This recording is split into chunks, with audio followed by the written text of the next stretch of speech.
The 43rd floor of Vaughn Dynamics never slept.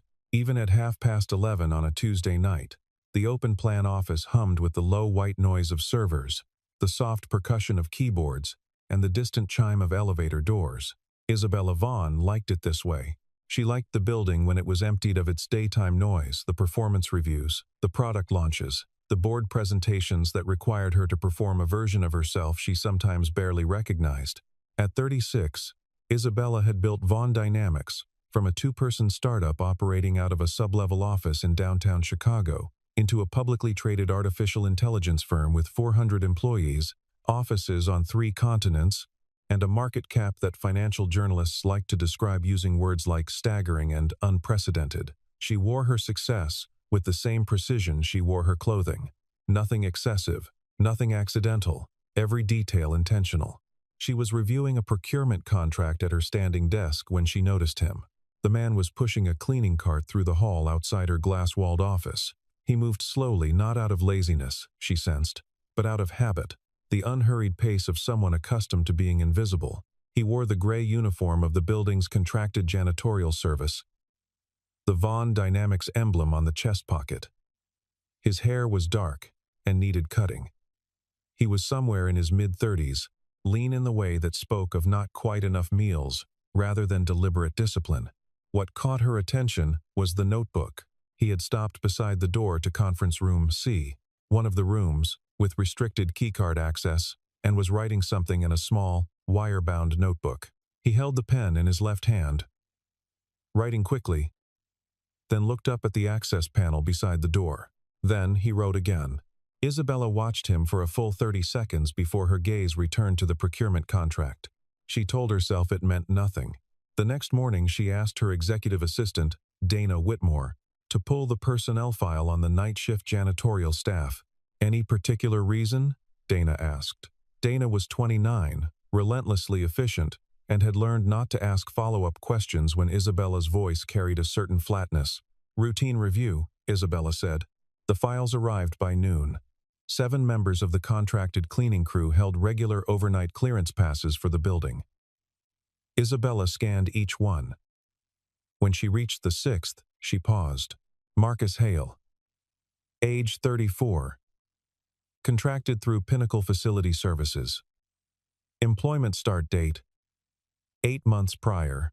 The photograph showed the same man she had seen in the hallway. Sharp features, steady eyes, the kind of face that gave nothing away unless you looked carefully.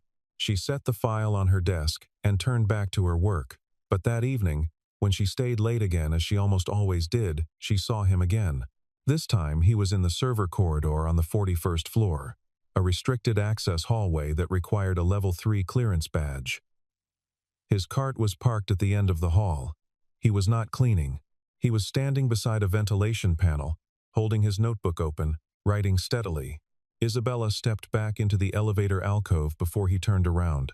Her head of security, Ray Donahue, was waiting for her call. I need you to pull the access logs for the 41st floor server corridor, she said. The past 30 days. Anyone specific? Badge number Jan 006. And I want camera footage from any hallway he's been in after 11 p.m. There was a brief pause on Ray's end. That's the overnight janitor, Marcus Hale. He's been clean since we brought his crew on. I didn't say he wasn't, Isabella said. I said I want the footage. She ended the call and stood at her window, looking out at the Chicago skyline. 43 floors below, the city moved with its usual indifferent energy. The notebook bothered her. Not because she had seen anything explicitly wrong.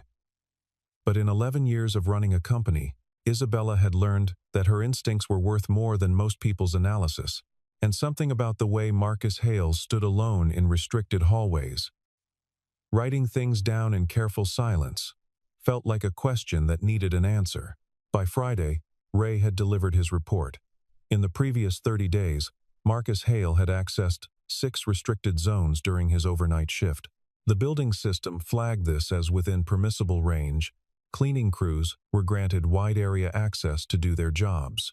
But Ray had added a handwritten note at the bottom of the report. Camera footage shows subject pausing at system access points on multiple occasions. Duration of pauses inconsistent with standard cleaning protocols. Dana stopped in the doorway of Isabella's office as she was reading the report for the second time. "The security team is asking whether you want to flag this with HR," she said. Isabella looked up. "Not yet. Should I be worried?"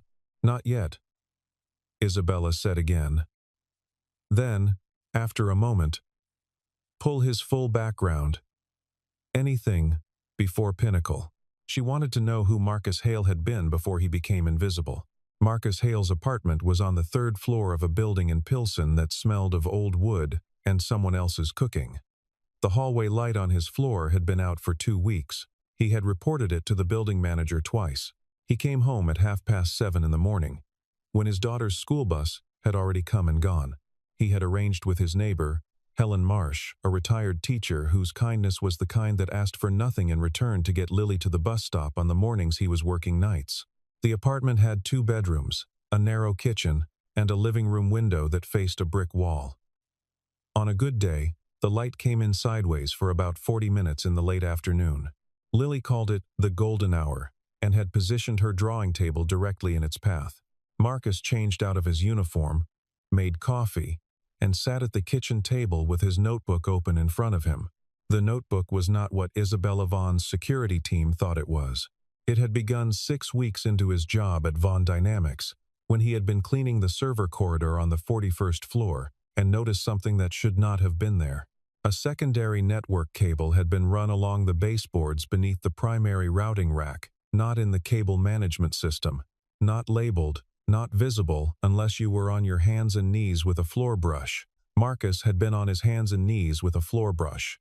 He had a degree in network systems engineering from the University of Illinois. He had spent 9 years working in enterprise cybersecurity before everything fell apart. He knew what unlabeled secondary cables in server corridors meant. And it wasn't good.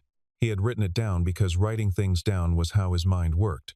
He wrote down everything he noticed: the access panel on the 43rd floor, whose keypad had a worn pattern on 3 of its digits, suggesting the same short code had been used for years.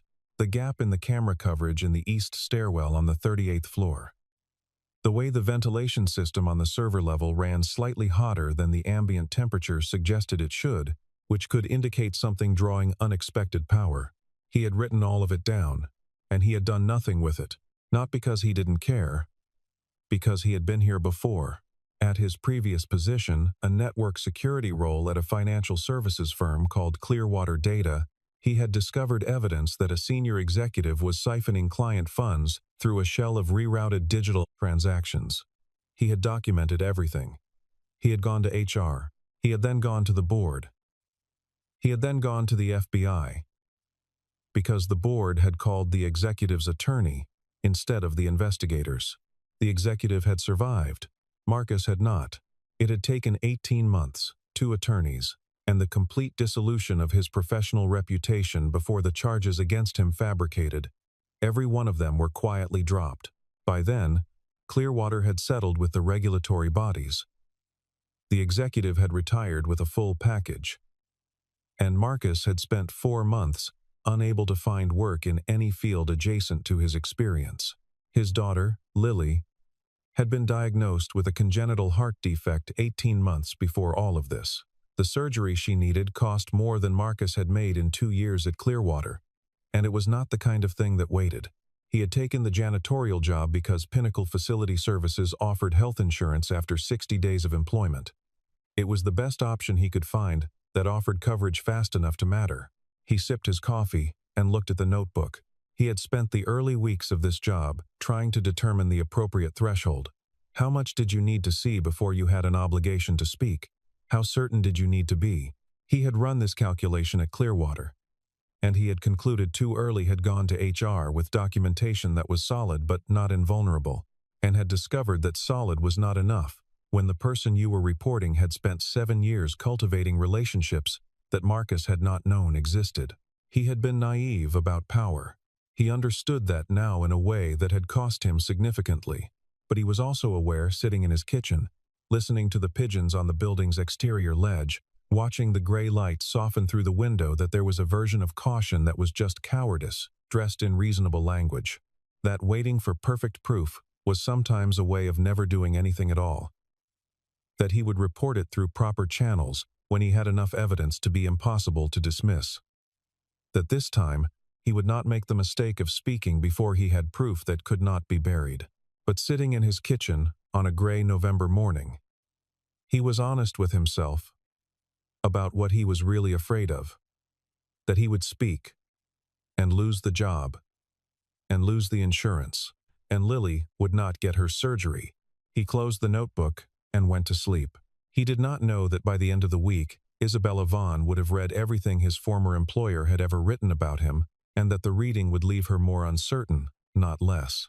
The background report arrived Thursday morning, and Dana placed it on Isabella's desk without comment. Isabella read it straight through. Marcus Hale had graduated with honors from the University of Illinois. He had spent 4 years at a boutique cybersecurity firm in Milwaukee before moving to a senior network security role at Clearwater Data in Chicago. His performance reviews at both positions were exceptional. He had held certifications that took most people in the field years to accumulate. Then the Clearwater incident, a disciplinary action that had been subsequently vacated, an internal investigation that had, according to a single line buried near the back of the file, been opened at the request of the Securities and Exchange Commission. The SEC had later reached a settlement with Clearwater. The terms were not public. Isabella sat with this information for a long moment. Then she called Ray Donahue. "I want to speak with him," she said. "Tonight," quietly. She found him at 11:15 in the hallway outside the 41st floor stairwell. He was mopping in long, even strokes, working from the wall outward, the way people did when they had stopped thinking about what they were doing, because the motion had become its own kind of thinking. "Mr. Hale." He stopped. He turned. He looked at her with an expression that was harder to read than she had expected. Not fear, not guilt, not the defensive posturing she had prepared herself for, just a kind of tired recognition, as if he had been expecting this conversation, and was mildly relieved it had arrived. "Miss Vaughn," he said, "I'd like to talk with you." "All right." She had planned to conduct the conversation in her office, on her territory, with the implicit authority of the setting behind her. Instead, she found herself standing in the hallway while he set his mop in the bucket and waited. "You've been documenting things in this building," she said. "Yes." The directness surprised her. "What kind of things?" "Security vulnerabilities." He said it flatly, without emphasis, as if he were reporting the weather. "I found a secondary network cable in the server corridor about 6 weeks ago, unlabeled, running parallel to the primary routing rack. Since then I've noticed a few other things. A keypad with a compromised access code, a camera blind spot on 38, a thermal signature anomaly in the server ventilation that suggests unauthorized hardware." Isabella studied him. "Why didn't you report this?" Something shifted behind his eyes, but his face stayed neutral. "I tried," he said. "About 3 weeks ago. I mentioned the cable to one of your network engineers, in passing. He told me the maintenance team had probably run it during an upgrade, and I should mind my own business. She did not remember this being reported to her. She would check. "You should have come directly to security," she said. "I'm a janitor," he said. It was not self-pity. It was a statement of fact, delivered with the precision of someone who had learned exactly how the world categorized people, and saw no reason to pretend otherwise. "Your head of security is Ray Donahue. He runs a team of 12. I push a cart. If I walk into his office and tell him I think your network has been compromised, what happens?" Isabella did not answer because she already knew the answer. "I wanted to have enough that it couldn't be dismissed," he said. "That's why I kept writing it down." She looked at him for a long moment. Everything about his manner was consistent with someone telling the truth. That, paradoxically, made her more cautious rather than less. "I'm going to need that notebook," she said. "I know." He reached into the front pocket of his cart and handed it to her. She opened it. The handwriting was small and precise, the entries dated and organized, diagrams, access codes, cable routing sketches, a timeline of anomalies going back 6 weeks. Each entry methodical, each detail specific. This was not the work of someone selling information. This was the work of an engineer. "Go home, Mr. Hale," she said. "I'll be in touch." She went back to her office and called Ray Donahue, who arrived in 20 minutes looking mildly annoyed at the hour. She handed him the notebook. He read through it in silence. His expression during the reading went through several phases: initial skepticism, then concentration, then something that looked uncomfortably like concern. Ray Donahue was not easily concerned. He had spent 12 years in corporate security and had, in that time, developed the calm of someone who had seen most varieties of crisis and understood that panic was never a useful response. He looked up. His expression had changed. "If even half of this is accurate," he said, "we have a serious problem." "I know," Isabella said. "The thermal signature alone, I know. The unlabeled cable is either a contractor error or deliberate placement. There's no third option." He set the notebook on her desk carefully, as if it were something that needed to be handled with respect. "Either way, we need to send a physical team into that server corridor tonight." "Tonight," Isabella confirmed. Ray picked up his phone. "I'll go myself." She turned back to her window. Somewhere below, a cleaning cart was being pushed through an empty hallway by a man who had seen exactly what was happening and had written it all down because he'd learned the hard way that nobody believed you until you had proof they couldn't. Ignore. At 12 minutes past 2 in the morning, the first alarm triggered. The breach began in the 41st floor server infrastructure. By 2:30 a.m., 3 of Von Dynamics' primary data partitions had been isolated. By 3 a.m., the company's client-facing platforms had gone offline. By 3:15, Ray Donahue's team had been unable to identify the intrusion vector, despite running 3 separate diagnostic sweeps that each returned the same baffling absence of a clear origin point. Isabella stood in the operations center on the 39th floor and watched her engineers work with the focused silence of people doing their best and knowing it wasn't going to be enough. The operations center was a long room with low ceilings and the particular quality of artificial light that made everyone look slightly unwell. 8 workstations ran in 2 parallel rows. Every screen was active. The air smelled of cold coffee and the particular tension of a room where no one had said aloud what everyone was thinking, which was that they were losing. "We need to bring in external consultants," her chief technology officer, Brian Walsh, said. He was a careful man, methodical, the kind of person who handled routine complexity with impressive competence. "This was not routine complexity. I can have a team here by 6 a.m. "Call them," Isabella said. Then, "Brian, the notebook I sent you an hour ago." Walsh had the grace to look uncomfortable. "I've been reviewing it. The thermal signature and server ventilation.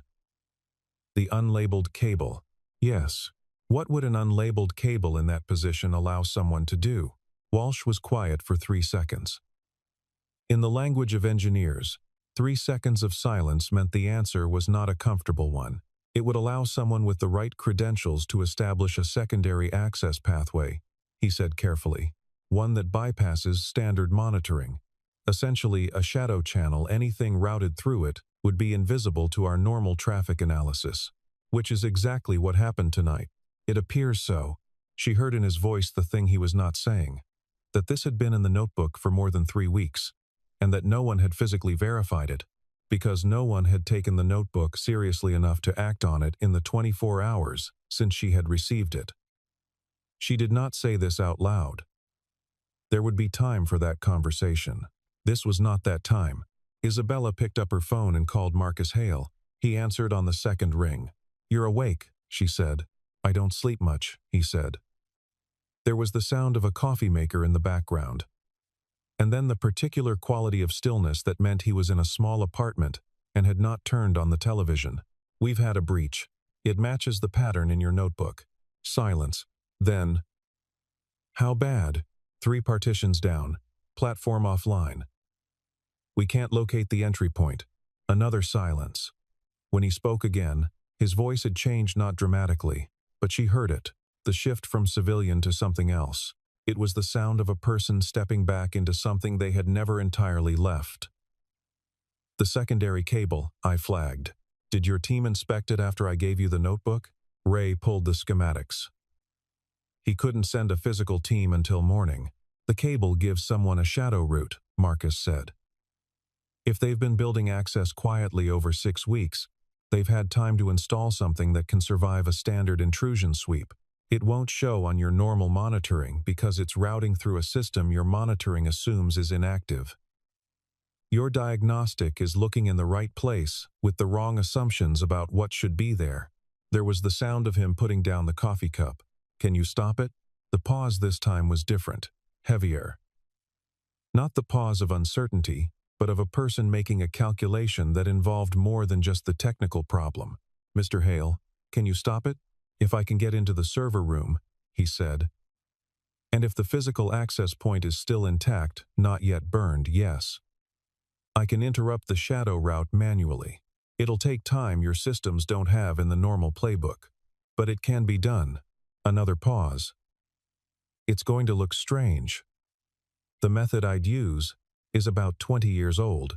It's the kind of thing you do when you can't trust the automated systems to give you an accurate picture of what's happening.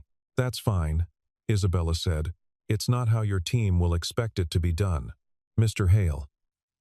Her voice was quiet and precise. Come back to the building.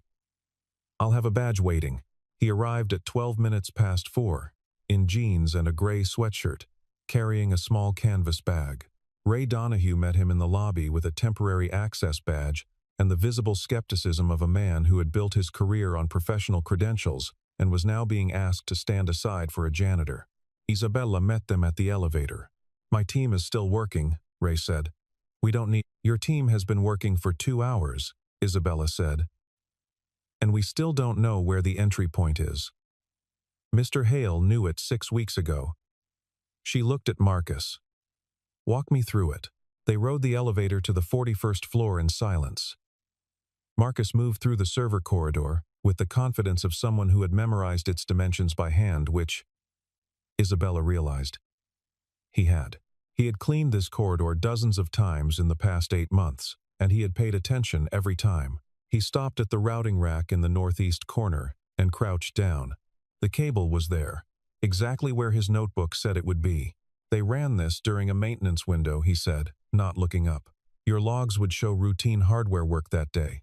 Whoever approved the maintenance request either didn't know what they were approving, or did. That stopped everyone in the room. Someone on the inside, Ray said. Someone with access to the maintenance scheduling system and enough authority to get a physical crew into the server room without raising flags. Marcus stood up.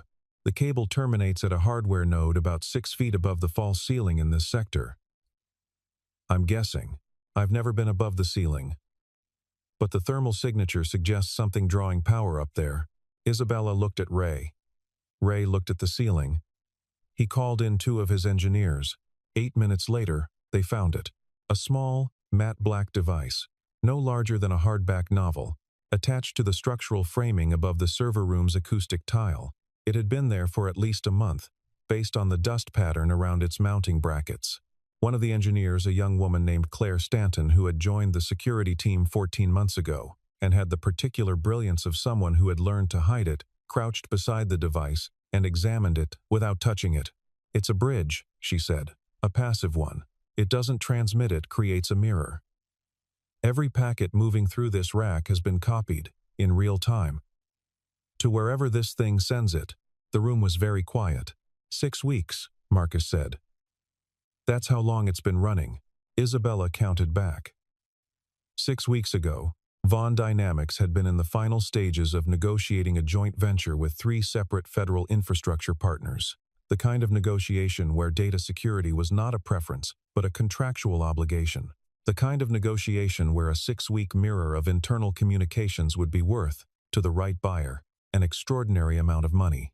Who authorized the maintenance window? She said. Ray was already on his phone. The maintenance authorization had been signed by Gregory Marsh, Vaughn Dynamics' chief operating officer. Gregory Marsh, who had been with the company for 7 years.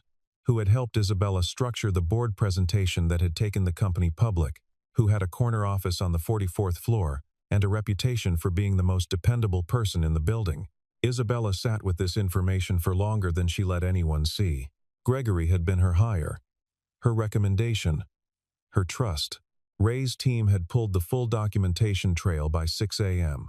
The maintenance authorization, the communications between Marsh's corporate account and an external server that had subsequently been traced to a competitor firm headquartered in Singapore, a wire transfer of $200,000 to an account in Marsh's wife's maiden name, dated 3 days after the maintenance window.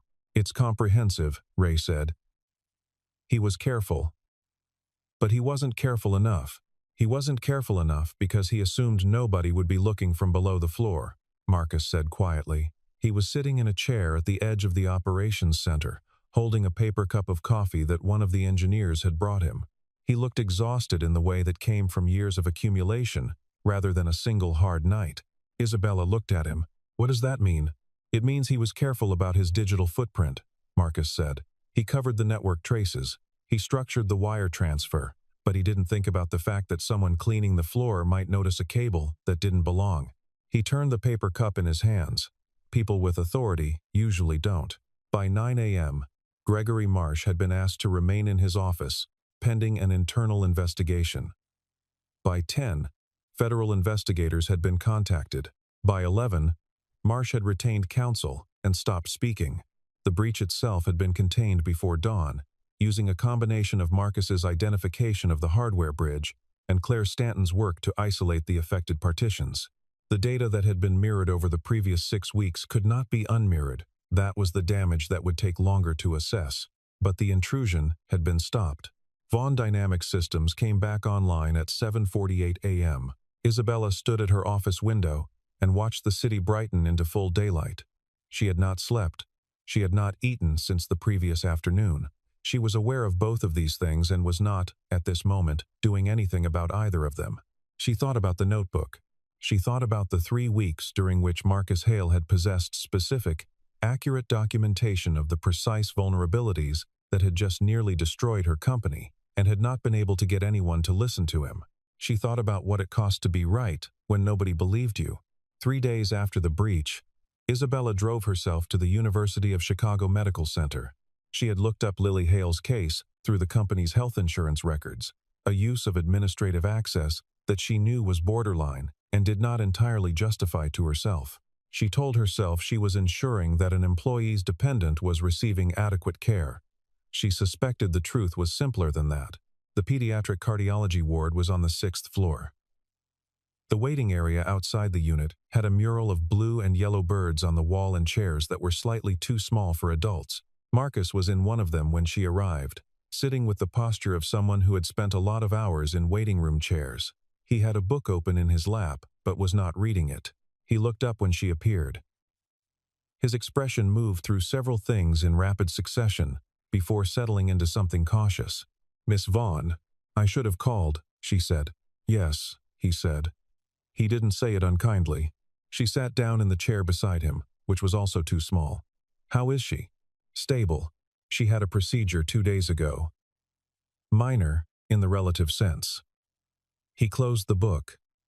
"They need to do the full surgery before spring. Her cardiologist says the window closes as she gets older. The insurance covers the surgery, 70%. He said it without bitterness, with the flat precision of someone who had run this calculation many times. The other 30% is approximately $40,000.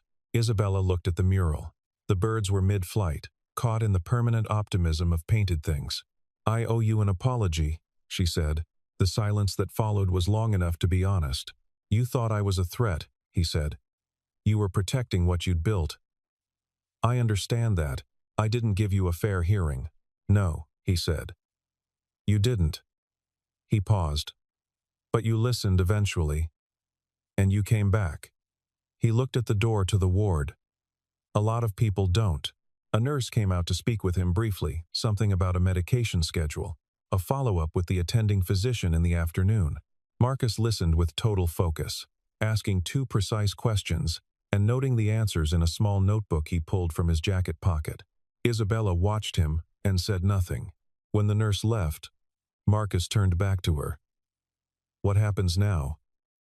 With Marsh, federal investigators. A civil suit will follow, almost certainly. The board is in emergency session today. She paused. The joint venture partners are understandably concerned. We have a great deal of rebuilding to do. The systems are stable. Claire Stanton has run 3 independent audits in the past 72 hours. We're clean. She looked at him. She said you taught her 3 things in the server room that her 4 years of formal training hadn't covered. He almost smiled. It was brief and complicated. The smile of someone who had learned to be careful with hope. She's sharp, he said. She would have found it herself. Maybe, Isabella said. But you found it 6 weeks earlier. What she did not tell Marcus at the hospital was that the board meeting that afternoon had not gone the way she had intended.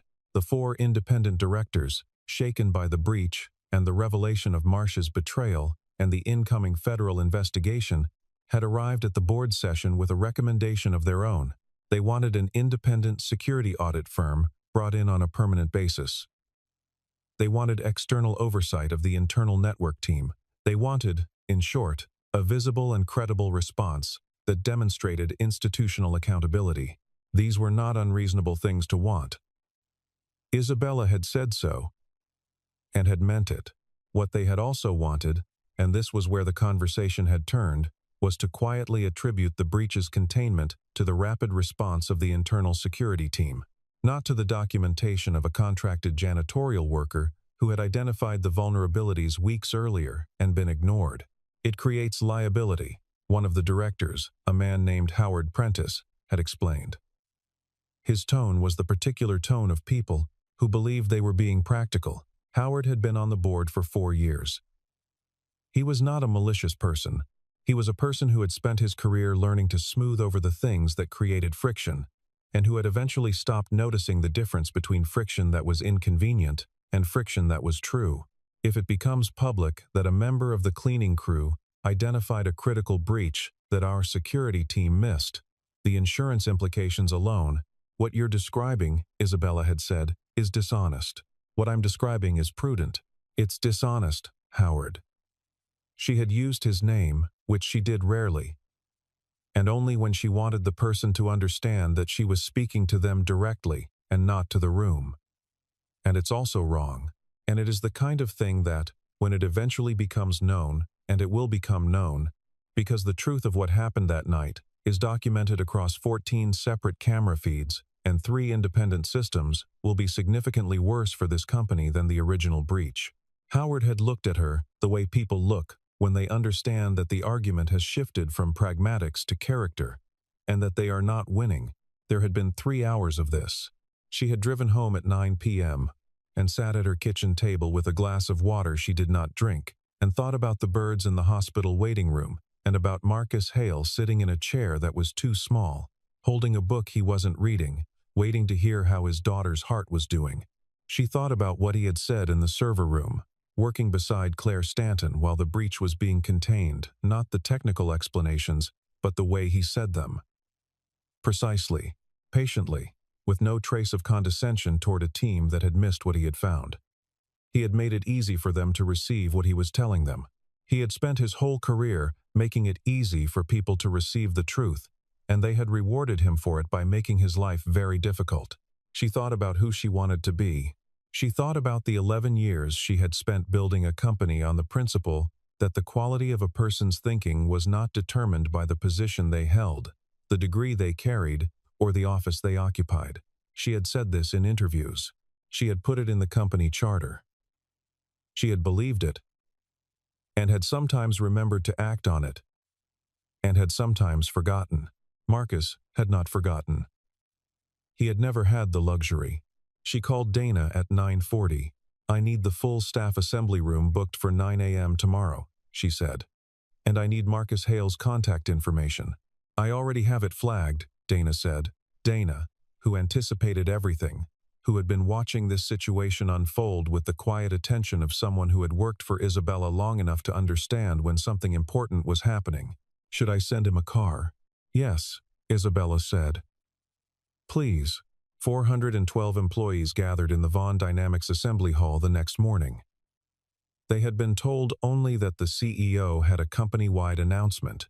The speculation in the hallways had been, according to Dana, considerable.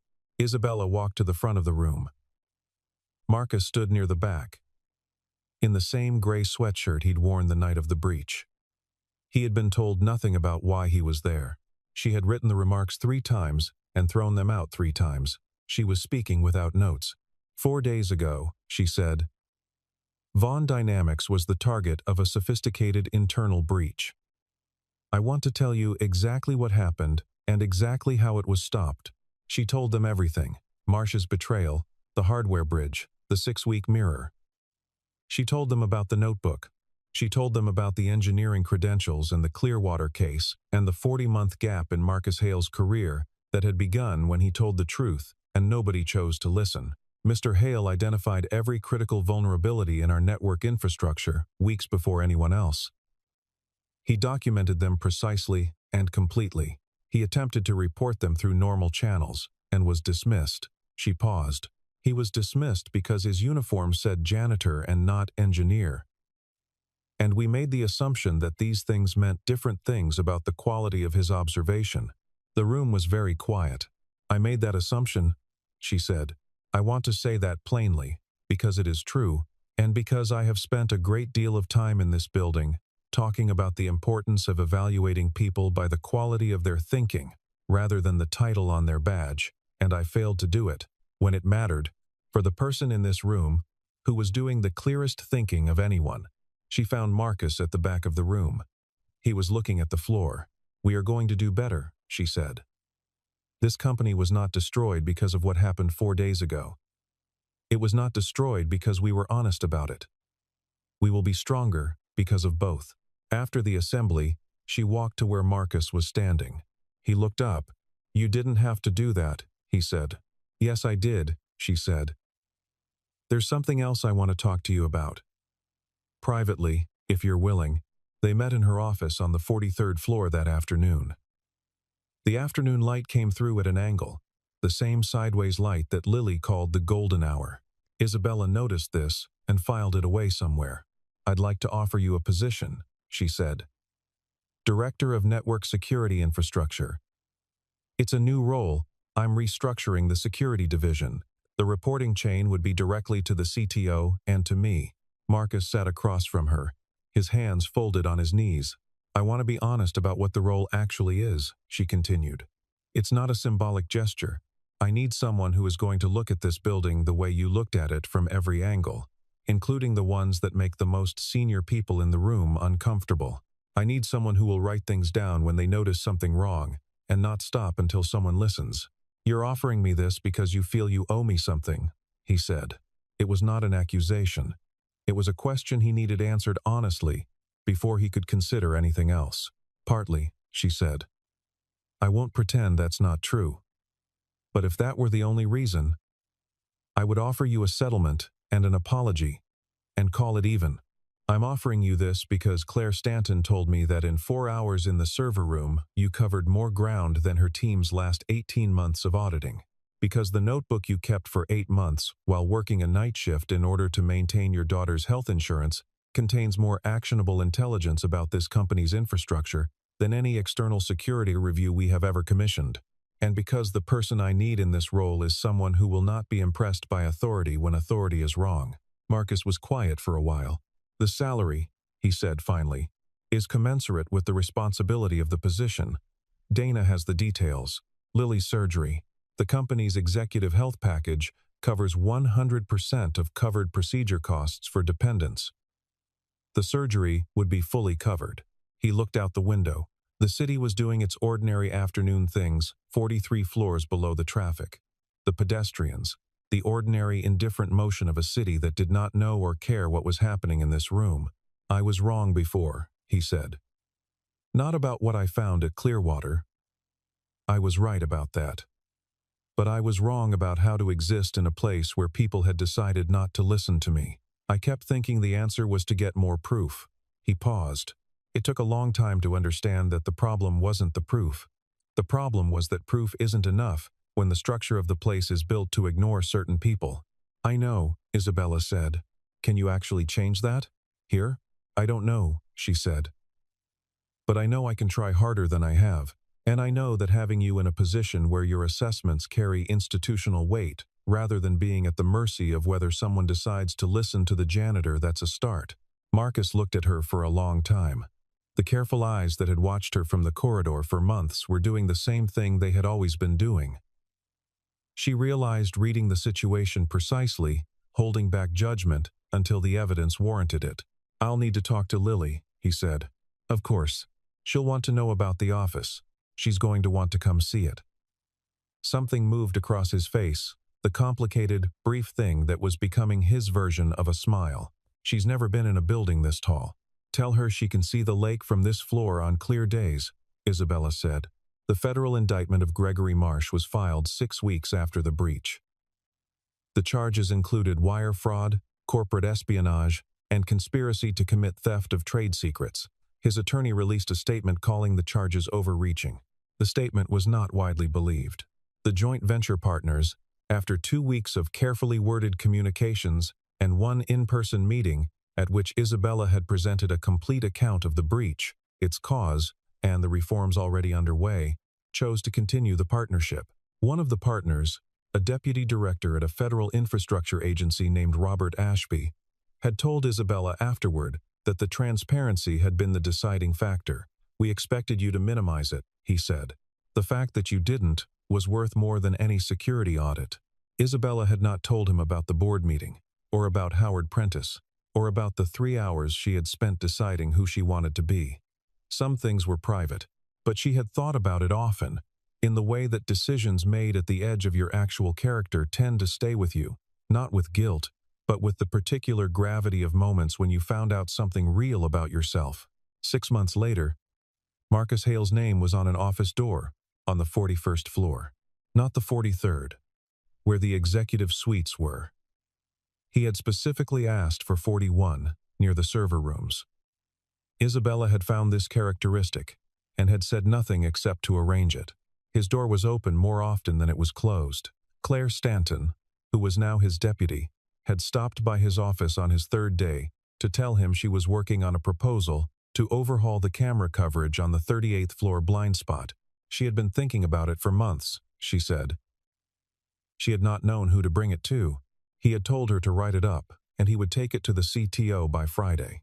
She had looked at him with an expression he recognized, because he had worn it himself, the expression of someone discovering that the path from noticing a problem to someone doing something about it did not have to be as long and as difficult as they had learned to expect. He had worked on not saying too much in response. It was not the moment for a speech. It was the moment to let her go write the proposal. Lily came to the building on a Saturday in March, 3 weeks after her surgery, when she was well enough to be excited about things again. She wore a yellow coat and carried a stuffed dog named Captain and stood at the window of his office for 11 minutes, looking at the lake. It looks like the whole world, she said. Pretty much, Marcus agreed. Is that your chair? That's my chair. She considered this with the serious attention of an 8-year-old evaluating important information. It's a good chair, she said. She turned from the window and walked the perimeter of the room with the deliberate inspection of someone taking inventory. She examined the whiteboard, which had a network architecture diagram on it that she studied with her head tilted to one side. She examined the bookshelf, which held 6 technical manuals and a framed photograph of herself from 2 Christmases ago, the one where she was laughing at something off camera, and her eyes were nearly closed. She examined the door, which had his name on a small placard, and ran her finger over the letters. Does it feel different? She said. Being here instead of... She paused, constructing the sentence carefully the way she always did. Being here during the day? Marcus thought about this honestly, the way she expected him to. Some, he said. The building feels the same. The work feels more like what I'm supposed to be doing. He paused. The coffee is better. That's important, Lily agreed seriously. Down the hall, Isabella's office was empty. She had spent Saturday mornings in the building her whole career. but she had recently begun leaving at noon on Saturdays, a small change that Dana had noticed and not commented on, understanding that some changes were private and mattered precisely because they were. But she had left a note on the whiteboard outside Marcus's office, in her precise handwriting, where anyone passing could read it. "Welcome to the team. You were always part of it. I.V." Marcus did not move the note for 3 weeks. When he eventually erased it to make room for the updated network audit schedule, he had already decided that the thing it represented the particular act of someone choosing, finally, to put into writing, the thing that should have been said much earlier was not something he needed to preserve on a whiteboard. He had his notebook for the things that mattered. He always had. And he always would. The notebook was on his desk, now a new one. The old one having been submitted as evidence in the federal investigation. He had bought a replacement the same day. Same brand, same wire binding. Some habits were worth keeping exactly as they were. Isabella was in the elevator one Tuesday evening in April, when a new member of the facilities staff stepped in beside her young, barely 20, carrying a mop and looking at the floor in the slightly braced way of someone who had learned that it was better to be invisible than to be noticed. She had seen this posture before. She had walked past it 100 times without recognizing it for what it was. Isabella looked at her. "Long shift?" she said. The woman looked up, startled, as though the question itself were unexpected. "Yes, ma'am. They'll give you a key card for the break room on 38, Isabella said. "The coffee is better than what's in the vending machines on the main floor. I should have put that on the new hire information sheet." The elevator reached the lobby. Isabella stepped out first. Behind her, the facilities worker stood for a moment before stepping out too, into the ordinary life of the building, which was the same building it had always been, and wasn't. Some people keep the building standing not because anyone asked them to, but because they cannot look at something broken and choose to walk away. The notebook was never about leverage. It was never about ambition. It was the record of a person paying attention, in the dark, in the quiet, with no audience, and no reward, because paying attention was simply what he did. That is rarer than any title suggests. That is worth more than any floor you happen to work on.